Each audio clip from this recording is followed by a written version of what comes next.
Hozir siz hayotingizda qanaqa voqea hodisa sodir bo'layotgan bo'lsa, siz bilan nima muammo yuz berayotgan bo'lsa, hayotingizda nimani hal qilolmayotgan bo'lsangiz, mana shu vaziyatlarni hammasini yechishga yordam beradigan eng asosiy ikkita formulani aytib beraman.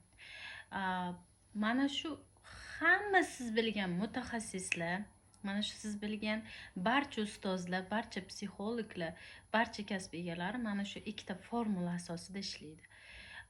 Bu formula hamma narsani, hamma ilmni asosini tashkil qiladi.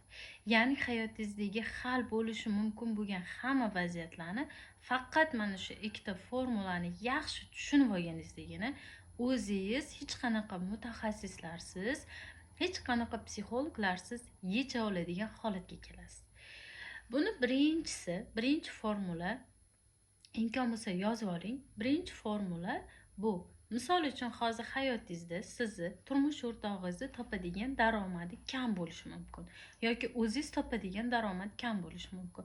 Hozir biz pulga olamiz buni, lekin bu formula boshqa hamma mavzuga tushadi. Buni o'zingiz sekin-sekin hozir video oxirigacha tushunib, hal qilib yechib olganingizdan keyin boshqa formulalar, boshqa mavzularga bu formulani qo'yib ketaverasiz. Demak, birinchisi, turmush o'rtog'ingizning daromadi kam. Turmush o'rtog'ingizning daromadi kam, yetmaydi. Sizning ehtiyojlaringizga, oilangizni umuman siz xohlagandek sharoitda bo'lishiga yetmaydi. Bunda bilishingiz kerakki, birinchi formula yozib chiqishingiz kerak. Sizni turmush o'rtog'ingizning daromadi kamligida qanaqa foydalaringiz, naflaringiz bor. To'g'ri, buni aytish juda ham oson emas boshida, chunki o'zimga ham juda qiyin bo'lgan buni yechish, yozib chiqish, hal qilish. Baribir har qanday insonga bu narsa og'ir botadi. Hozir menga hamma aytishi mumkin.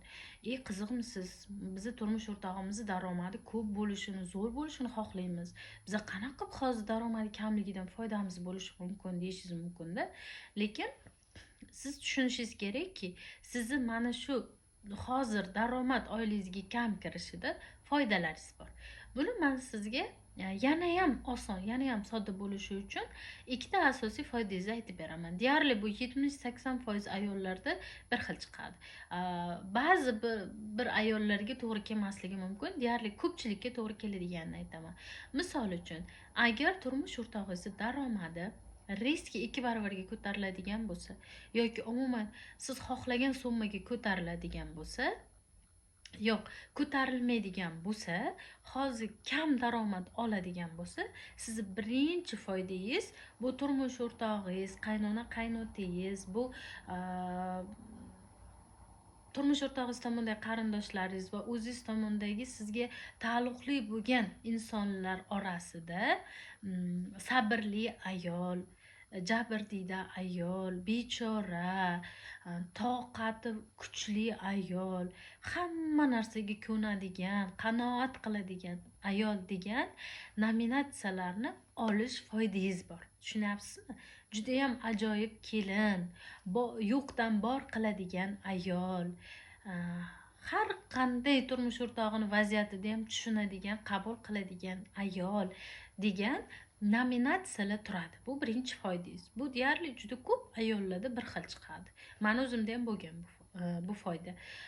Qachonki turmush o'rtog'ingizning daromadi ko'tarilganda, siz ikkinchi darajaga tushishga rozi bo'lganingizda, mana shu nominatsiyalar sizga kerak emas bo'lganda, turmush o'rtog'ingiz daromadi ko'tariladi. Bu bitta foydangiz siz. Ana endi ikkinchisi, agar sizni turmush o'rtog'ingiz daromadi kam bo'lib turib, buni ortidan oladigan foydangiz, nafingiz bu turmush o'rtog'ingiz bilan janjallashib, tortishib qolgan vaqtingizda bir-biringizga aytadigan gaplaringiz bor. Bir-biringizni kamchilik jihatlaringizni, bir-biringizni ko'nglingizni to'ldirmayotgan holatlaringizni aytib olish kerak. Bu ayolning asliyatida bor narsa. Ayol shu narsa orqali ichidagi og'riqlarini, ichidagi xafagarchiliklarni chiqarib oladi. O'zingiz ham bir hayotingizga tahlil qilib ko'ring. Turmush o'rtog'ingizda har bir kamchiligi, har bir nozik tomoni sizga qurol vazifasini bajaradi. Misol uchun daromadi kamligi. Siz shunday paytda janjallashganda solishtirib yuborishingiz mumkin. Kimnidir dugonangizga er nimadir qilib bergani, qanaqadir sharoitlar qilib bergani yoki qaysidir qarindoshingiz yana kimdirda. Shuni evaziga siz bitta qo'shimcha aybi deb buni yig'ishingiz kerak bo'ladi, turmush o'rtog'ingizni daromadi kamligini. Men ham qachonlardir turmush o'rtog'imni daromadi kam vaqtida, ichkilik ichadigan, chekadigan vaqtida juda ham katta foydam bo'lgan o'sha holatidan. Atrofdagilarga aytish uchun, turmush o'rtog'imdan ko'ra o'zimni zo'rligimni isbotlash uchun, yaxshi ayolligimni, sabrliligimni, yaxshi kelinligimni, hamma narsaga chidab yashayotganimni, o'zim juda ham yaxshiligimni isbotlash holatida bo'lganim uchun menga foydaga ishlagan. Buni sekin sekin yechgandan keyin o'zi chiqib ketgan. Shuni bilishingiz kerakki, turmush o'rtog'ingizni daromadi ko'tarilmasligidagi ikkinchi foydangiz bu sizni turmush o'rtog'ingiz bilan bo'ladigan har qanday vaziyatdagi munosabatda o'zingizni oqlab chiqib, turmush o'rtog'ingizni ayblash uchun eng asosiy qurol vazifasini o'tashidir. Tushundingiz, a? Mana shu ikkita foyda deyarli 70, 80, 90% ayollarda bir xil chiqadi. Bir xil. Hech qanaqa farq qilmaydi.